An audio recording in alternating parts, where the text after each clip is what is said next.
पाकिस्तान में भी इस तरह का इनकलाब आना चाहिए और पाकिस्तान में भी किसी दिन ये होगा तो पाकिस्तान के हालात ठीक होंगे। आपको पता है कि इस तरह के जब एहतजाज होते हैं और इस तरह की जब रेट ऑफ स्टेट खत्म होती है तो 20-25 साल पीछे चले जाते हैं ममालिक। रेट ऑफ स्टेट जब खत्म होती है जो तबाही मचती है, आप मुझे बताएं आज अगर खुदा ना खास्ता पाकिस्तान में रेट ऑफ स्टेट ना होती और ये सैलाब आया होता तो क्या हालात होते। बिस्मिल्लाहिर्रहमानिर्रहीम, अस्सलाम वालेकुम। आप देख रहे हैं वॉइस ऑफ अब्दुल्ला और मैं हूं अब्दुल्ला काजी। चैनल को सब्सक्राइब जरूर कीजिएगा, बेल आइकन को प्रेस कीजिएगा ताकि करंट अफेयर्स के हवाले से ऑथेंटिक खबरें आप तक पहुंचती रहें। बात करते हैं जनाब कुछ नेपाल के हवाले से। नेपाल का आपको मालूम है 3 से 4 दिन पहले वहां पे रेट ऑफ स्टेट जो है वो खत्म हो जाती है और पब्लिक जो है वो सड़क पे आ जाती है और जनाब वहां के जो वज़ीर आज़म है वो इस्तीफा देके वहां से फरार हो जाते हैं। वहां की जो यूथ है वो उनके बच्चों के लाइफस्टाइल से बहुत तंग थी। फिर जनाब जब वो अपनी एक लाइफस्टाइल को सोशल मीडिया पे शो ऑफ करते थे या अपलोड करते थे, उससे लोग बहुत परेशान होते थे और वहां पे अवाम के अंदर ये राय पाई जाती थी कि हम लोग एक तंगी की और गरीबी गुर्बत की जिंदगी गुजार रहे हैं, जबकि हमारे यहाँ ये जो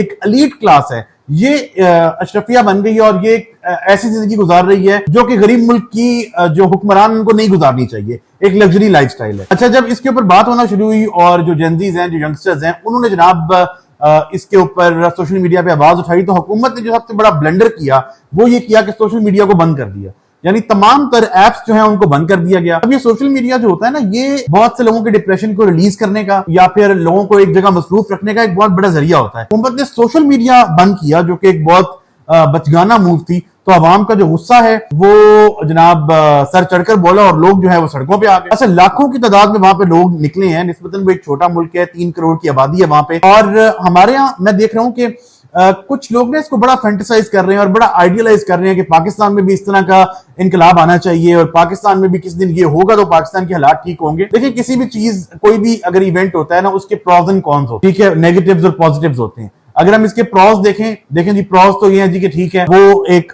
मुल्क जहां पे अवाम के जो बेसिक राइट्स हैं उसको नहीं मिल रहे थे, तो वहां पे सड़क पे अवाम आ जाती है और बेसिकली जो रेट ऑफ गवर्नमेंट है वो खत्म हो जाती है और पब्लिक जो है उसकी सुपरमेसी होती है और पब्लिक जो मनाना चाह रही होती है, मतलब कि जो मौकफ होता है अवाम का, उसकी जीत होती है। ऑप्टिक्स के लिए, एक जज्बाती नैरेटिव देने के लिए तो ये बहुत अच्छी बात है कि जी नेपाल की अवाम निकली और उसने सब कुछ जो है वो तबाह करके रख दिया। रिसेंटली हमने देखा जब बांग्लादेश में हसीना वाजिद के खिलाफ ये सब आया था, वो उसको भी बहुत लोगों ने जनाब आइडियलाइज किया। लेकिन क्या वाकई ये एक आइडियलाइज सिचुएशन है? इसका जवाब है कि नहीं। तसल्ली से सुनिएगा क्यों नहीं। बांग्लादेश में जो कुछ हुआ आप देख लें, उसके बाद कितना इकोनॉमिकली सफर किया है बांग्लादेश। नेपाल में आज जो कुछ हुआ है वो मैंने पहले कहा, ऑप्टिक्स के लिए तो बहुत अच्छी चीज है कि ये हो गया और वो हो गया और ऐसे कर दिया वैसे कर दिया, लेकिन नेपाल ने जितना सफर किया, 51 लोग अभी तक वहां पे मर चुके हैं, जिसमें स्टेट के जो रिप्रेजेंटेटिव है वो और पब्लिक के लोग शामिल हैं।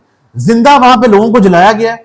अब तक जो एक रफ एस्टिमेट के मुताबिक जो पब्लिक प्रॉपर्टीज का नुकसान हुआ है, $5 अरब से ज्यादा पब्लिक प्रॉपर्टीज का नुकसान हुआ है जो लोगों ने मेहनत करके वहां पे बनाई थी। उसके बाद लोग गोल्ड शॉप्स में घुस गए, डिपार्टमेंटल स्टोर्स में घुस गए, इलेक्ट्रॉनिक्स शॉप्स में घुस गए और बेदरीग लोगों ने वहां पे यानी जो जिसके हाथ में जो चीज आई उसने लूटी। अच्छा, वो जो सामान उन्होंने लूटा है उन लोगों का क्या कसूर है जिनकी प्रॉपर्टीज जली हैं, जिनका सामान लूटा है, उनका क्या कसूर है? अच्छा, वहां पे अब जो सियासी पार्टीज हैं वो तो मफलूज होकर रह गई हैं। जो आर्मी है उसने टेक ओवर किया और अब हमारे पास इतला ये है कि वहां की एक साबिक चीफ जस्टिस कुरैशी साहिबा, गालिबन उनका नाम है, मैं शायद नाम उनका अगर भूल रहा हूं, लेकिन उनको जनाब जो है वो चार्ज दे दिया गया। उन्हें नेपाल की पहली खातून वज़ीर आज़म बना दिया गया। उनकी एक रेपो थी, वो साबिक का चीफ जस्टिस हैं, वहां पे चीफ जस्टिस नहीं है और एक ऑनेस्ट और ईमानदार दबंग अफसर मशहूर थी। और इस तरह की एक ऑफिसर को प्राइम मिनिस्टर बनाने का मकसद ये था, एक रिटायर्ड ऑफिसर को, कि पब्लिक में जो गुस्सा है वो ठंडा हो, ठीक है, और एक अच्छी रेपुटेशन की खातून को लाके वज़ीर आज़म बनाया जाए।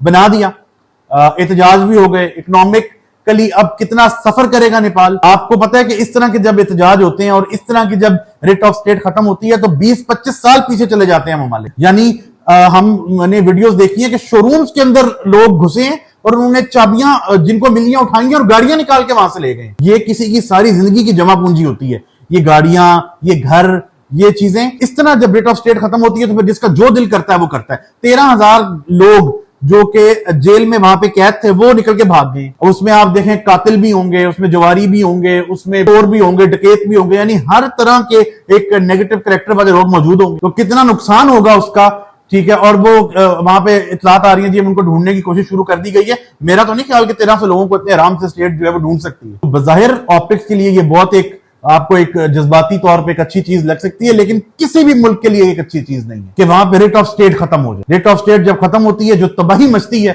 आप मुझे बताएं, आज अगर खुदा ना खास्ता पाकिस्तान में रेट ऑफ स्टेट ना होती और ये सैलाब आया होता तो क्या हालात होते। चाहे हम यहां पे किसी सियासी पार्टी की बात नहीं करते, हर सियासी पार्टी ने अपने जितना उनके पास मिकदार थी या जितना वो कर सकते थे, ठीक है, अपने रिसोर्सेज के मुताबिक हर सियासी पार्टी ने रिलीफ देने की कोशिश की है लोगों। केपीके में हमने देखा कि वहां पे भी काम हुआ है। अली अमीन गंडापुर साहब कुछ जगहों पे गए हैं। मरियम बीबी जो है वो पंजाब में ज्यादा एक्टिव नजर आई हैं। बहुत सी जगह हैं, खासतौर पे जो हमारा नॉर्दर्न पंजाब है, यानी कि जो मुल्तान वाली साइड है और इस तरफ जलालपुर है और अलीपुर है, यहाँ पे बहुत ज्यादा तबाही हुई। और मरियम नवाज जो सीएम है पंजाब की, वो ऑन ग्राउंड मौजूद है और जितना मैक्सिमम लोगों को एक रिलीफ दिया जा सकता है वो दिया जा रहा है। वजीर आजम शहबाज शरीफ ने कल कहा है कि वो स्पेशल रिक्वेस्ट करेंगे IMF से कि 1 महीने के जो बिजली के बिल हैं वो सैलाबज़दा जो इलाके हैं उन पे हमें रिलीफ देने की इजाजत दी जाए। तो ये स्टेट होती है तो ये सारे काम होते हैं। अगर रेट ऑफ स्टेट खत्म हो जाए, ये बहुत डेंजरस चीज है, लेकिन अनफॉर्चुनेटली कि हमें ऐसा लगता है कि अगर हमारी पसंद का हुक्मरान हुकूमत में नहीं है या हमारी पसंद का वजीर आजम नहीं है तो रेट ऑफ स्टेट जो है वो खत्म हो जाए तो ये बहुत अच्छी बात। कभी भी कोई रीजनेबल, कोई सेंसिबल, कोई बंदा आपको कभी इस तरह की बात करता नहीं नजर आएगा।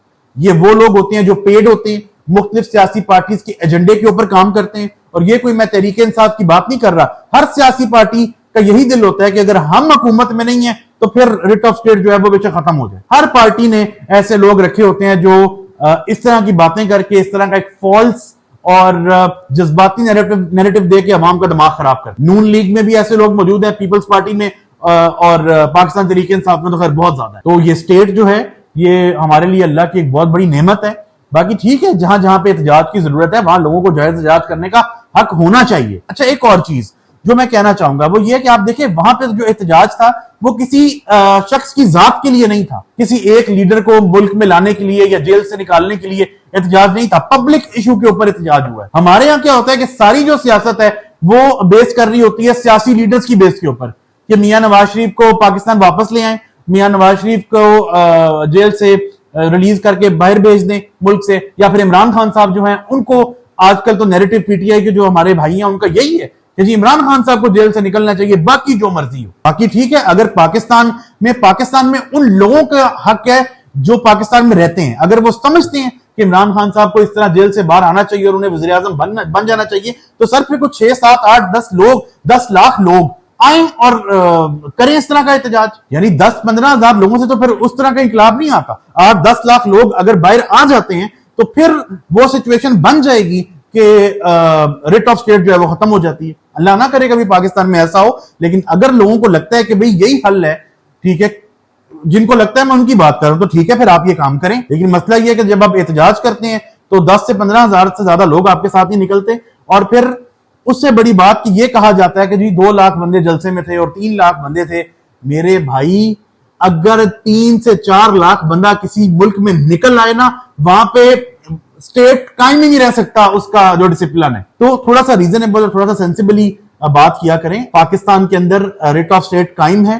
पाकिस्तान में हमेशा से मैं ये कहता हूं कि जो पाकिस्तान की आवाम चाहती है वो होना चाहिए। लेकिन अगर कोई बंदा ये समझता है कि रेट ऑफ स्टेट को खत्म करके वो पाकिस्तान के लिए कोई बेहतरी करेंगे, तो ऐसा बिल्कुल नहीं होता। आपके सरकारी अमलाक जला दिए जाते हैं, ठीक है, आपकी जो बेसिक नेसेसिटीज की चीजें हैं वो जो बिल्डिंग्स हैं, जो चीजें हैं वो खत्म हो जाती हैं, और फिर 50 साल मजीद लगते हैं आपको एक ट्रैक पे वापस आने के लिए। आई होप सो कि ये एक नैरेटिव था जो आप लोगों को देना था। मैंने दोनों प्रोज एंड कॉन्स आपको बता दिए कि अगर इंकलाब आता है उसका फायदे क्या होते हैं, उसके नुकसानात क्या होते हैं। बाकी फैसला आपने करना है, चॉइस आपकी है। हमें कमेंट्स में जरूर बताएं कि आप क्या समझते हैं कि रेट ऑफ स्टेट को कायम रहना चाहिए या फिर कोई इंकलाब आना चाहिए। अब तक के लिए इतना ही, बहुत शुक्रिया।